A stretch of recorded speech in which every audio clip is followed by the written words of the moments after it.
So, if you're new to investing, especially in a wild space like crypto, looking at a price chart can feel, well, kind of like trying to read another language. You see all these red and green bars and you're just wondering, what on earth are they trying to tell me? Well, that's exactly what we're going to clear up. We're going to turn all that confusion into a powerful tool you can actually use. Let's get into it. You know, we've all heard the golden rule. Buy low, sell high. Simple, right? But our emotions, they have a funny way of messing that up. We see a price just rocketing up, and that fear of missing out, that FOMO, it kicks in hard. So we buy, usually near the top. And then the second the market dips, panic takes over, and we sell just to stop the bleeding.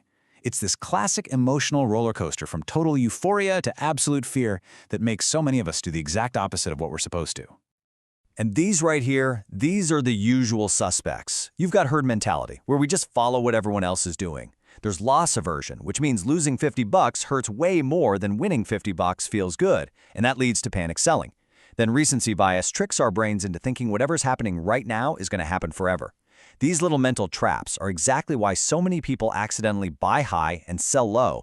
But what if you could just tune out all that noise and listen to what the market is really doing? Well, that's where candlestick charts come in. They help us make smarter, data-driven decisions. So here's our game plan. We've kind of touched on that emotional cycle. Next up, we're going to decode the market's language, and you'll see how far back these things go. Then we'll get into the anatomy of a single candlestick. After that, we'll talk about the market's floor and ceiling. Super important. And finally, we'll cover the big one, the breakout. Okay, so we've established that the biggest hurdle in investing is often our own psychology. With that in mind, the goal from here on out is to shift away from those gut reactions and move towards cool, calm, objective analysis. So let's start by learning the language. Now here's something you probably didn't know. Candlestick charts. They're not some newfangled invention from Wall Street. They are actually a visual language that was developed centuries ago, specifically to track the single most important driver in any market, human emotion.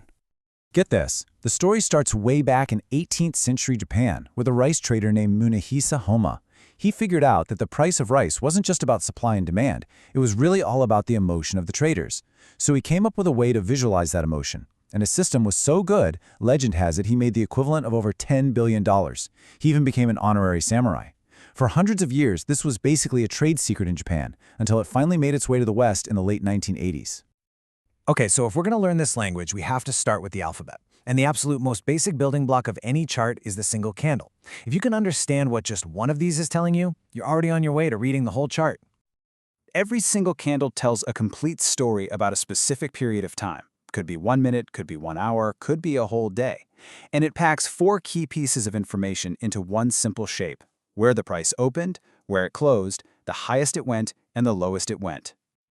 First, let's look at the main part, that thick rectangle. That's called the body. This shows you the real meat of the action. It connects the opening price to the closing price. So a really long body, that shows a very decisive move. A short little body, on the other hand, signals that there was a lot of indecision. Next, you've got these thin lines sticking out from the top and bottom. People call them shadows, or, more commonly, wicks. Think of these as showing you the full extent of the battle. The very tip of the top wick is the absolute highest price that was reached, and the bottom of the lower wick is the absolute lowest. When you see really long wicks, that can often be a sign that a price reversal is just around the corner. And finally, the color. The color tells you, in a glance, who won the battle for that period. If the candle's green, it means the price closed higher than it opened. That's a win for the buyers, who we call the bulls. If it's red, the price closed lower than it opened. A win for the sellers, or the bears. It really is that straightforward. Okay, so now we know how to read the individual candles, the letters of our new language. Now we can start putting them together to read entire sentences. And the most important sentences tell us all about the market's invisible floors and ceilings. In the trading world, these are called support and resistance. But honestly, the easiest way to think about it is this. Support is a price floor. It's a level where buyers just seem to show up in force and push the price back up. And resistance? Well, that's the ceiling. It's a price level where sellers tend to take over and push the price back down. Floor and ceiling. So, when you look at a chart and you see the price just bouncing back and forth between two flat levels, kind of like a tennis ball, that's called a ranging market. The top line is your resistance ceiling, and that bottom line is your support floor. The market is basically just stuck in a tug-of-war here. And this is where those wicks become so incredibly useful. When you see candles with long wicks poking out and touching these floor or ceiling levels, that is a huge visual sign of rejection. It's the market literally showing you that buyers are defending that floor or that sellers are putting up a wall at that ceiling. These patterns are powerful clues. But what happens when the bouncing stops? What happens when the price doesn't get rejected? What if it finally smashes right through the ceiling or crashes down through the floor? Well, this right here is the most exciting part of the story. This is called a breakout. A breakout is exactly what it sounds like. After being trapped in that range, the price finally gets enough power to burst through the support or resistance level. This usually means the sideways battle is over and a brand new, powerful trend is about to begin. Let's look at this chart. You can see the whole story play out. So first, the price is just chopping around in that range. Then, boom, a strong green candle breaks above the resistance ceiling. Now, a lot of the time after that big move, the price will dip back down to retest that old ceiling. And here's the magic part. What was once a ceiling very often becomes a new floor.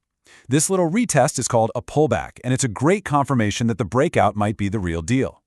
So what this gives us is a simple three-step game plan. First, you just identify a clear range, find that floor and that ceiling.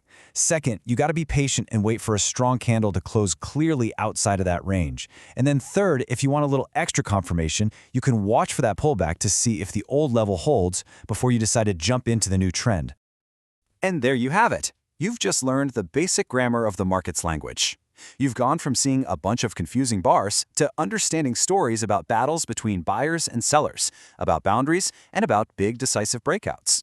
So the only question left is, now that you can read the charts, what story are you going to read first?